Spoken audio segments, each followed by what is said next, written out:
Today we're installing 4 new housing units at Old Faithful. It's part of Yellowstone's 10-year effort to provide safe, modern, and reliable housing for park employees. Right now, there are about 500 housing units in the park.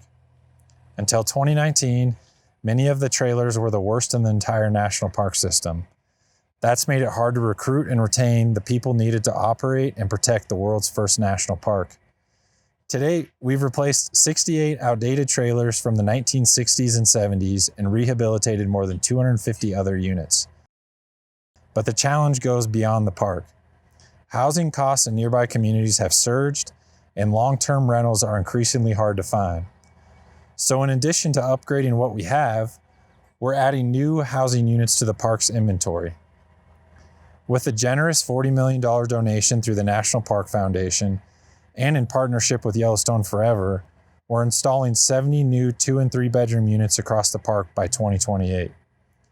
And by using more efficient construction methods, we're able to build faster and at a lower cost than traditional approaches. Projects like this mean more employees can live where they work, helping ensure Yellowstone can continue operating now and into the future. I'm Kyle Stone, Project Manager with Yellowstone Forever.